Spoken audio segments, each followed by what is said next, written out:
Celebrity Everyday 26. As tremendous as Star Wars may be, there have been many stumbles in the franchise's 48-year history, but the passage of time has meant a lot have been fixed. When the first Star Wars movie released back in 1977, even George Lucas himself never expected it to be the beginning of a franchise that would last for almost half a century and counting. The genius of Star Wars lies in the seamless blend of familiar tropes and archetypes with a wonderfully fresh and original galaxy, resulting in a story that left viewers captivated. That doesn't mean Star Wars is faultless, of course. Course corrections led to so many plot holes and retcons, and some scenes now feel rather awkward in light of later revelations. Think The Empire Strikes Back's Luke Leia kiss.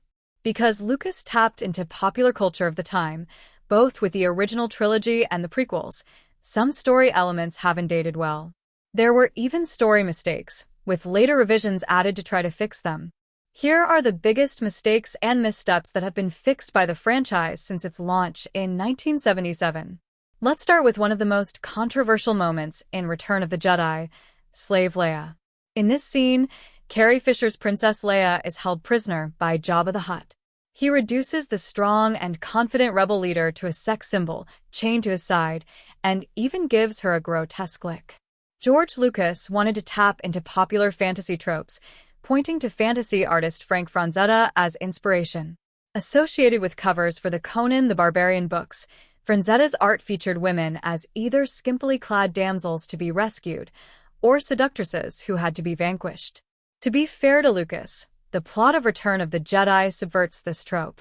As Fisher herself came to realize, Leia ultimately takes the chains that have bound her and uses them to throttle Jabba to death with them. But let's be honest, that isn't why the look is remembered. Fisher prophesied that the gold bikini was what supermodels will eventually wear in the seventh ring of hell, and she was right. For a time, there were rumors that Disney had decided to discontinue any merchandise associated with Slave Leia back in 2015. This was based on a comment from Cheesecake comic cover artist J. Scott Campbell, but no official statement was ever made. Then, in 2016, author Claudia Gray spotted an exciting movement in the fandom that allowed her to reinterpret the gold bikini in her tremendous novel Bloodline. As she explained to MovieWeb, right around when I was working on this part of the book, there was a movement that went around in some Star Wars fan circles. A lot of talk about how much people don't like the Slave Leia outfit. That's her most powerless moment in the entire thing. It was a dancing girl outfit, but it gets called a slave outfit. I believe it was a young lady named Angie P. who said, "I petition that we call it the Hutt Slayer outfit," and I was like, that is a great name, and that is going to happen right now. Not only did I like recasting that outfit as a memory of Leia being really strong and kick-ass, but think about it, for a human being to kill a Hutt with her bare hands? That's unbelievable. Anybody who would be able to pull that off would be remembered for it. That would be legend. Return of the Jedi's Slave Leia is now the Hutt Slayer, an approach that has even slipped into merchandise. The recent Jabba sail barge Lego model, set number 75397, features a minifigure officially christened Hutt Slayer. It's a smart fix, taking the focus off the slavery and sexiness, and instead celebrating the end of the story. The fact Leia proves she is so much more than a slave. 4. The Clone Wars brought Darth Maul back. The Phantom Menace's worst mistake. Even George Lucas knew he made a mistake killing Darth Maul in Star Wars. Episode 1. The Phantom Menace. The Sith Lord had one of the most imposing and impressive designs in the franchise's history and figured prominently in marketing for the prequels. In the end, though, he had only a handful of scenes and a little dialogue before he was cut down by a Jedi Padawan. It was such a waste, and Lucas swiftly realized he'd made a misstep. He even considered having Maul return as General Grievous in Star Wars, Episode 3, Revenge of the Sith. A third party during the Clone Wars, Maul battled both the Jedi and the Sith, adding a wonderful degree of complexity and nuance to the story. Fast forward to Star Wars, the Clone Wars, and Lucas dropped a bombshell on the creative team he'd assembled by revealing he wanted to resurrect Darth Maul. This was eventually accomplished through a combination of cybernetic technology and Night Sister magic, and it didn't take long for Maul to become the Clone Wars' most compelling villain. A third party during the Clone Wars, Maul battled both the Jedi and the Sith, adding a wonderful degree of complexity and nuance to the story. 3. Clone became heroes again thanks to the Clone Wars chip retcon. A narrative stroke of genius.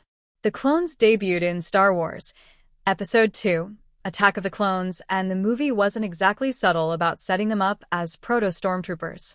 Nobody was particularly surprised when the clones turned on the Jedi in Revenge of the Sith, executing Order 66 at Palpatine's command. The problem for Lucas, though, was that he wanted the clones to be more sympathetic, especially when he began working on the Clone Wars animated show.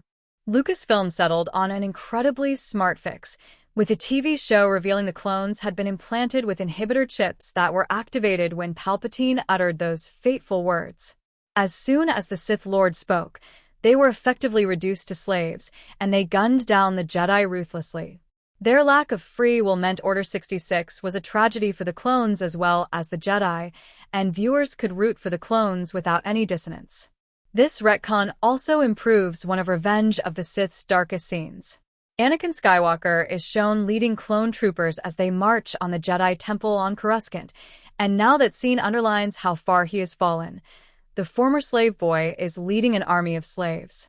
It's a chilling retcon, and one that feels so very powerful. 2. Ahmed Best got the return he deserved. Kelleran Best is brilliant. Jar Jar Binks became one of the most controversial characters in the Star Wars prequel trilogy, although his reputation has improved in recent years. That said, he deserves mention on this list for a far more disturbing reason: the fan reaction. Voice actor Ahmed Best came close to taking his own life after the backlash.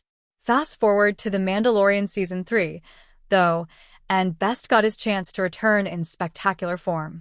He played Jedi Master Kelleran Beck in a fantastic flashback sequence, one that revealed his new character was the one who had rescued Grogu from Order 66.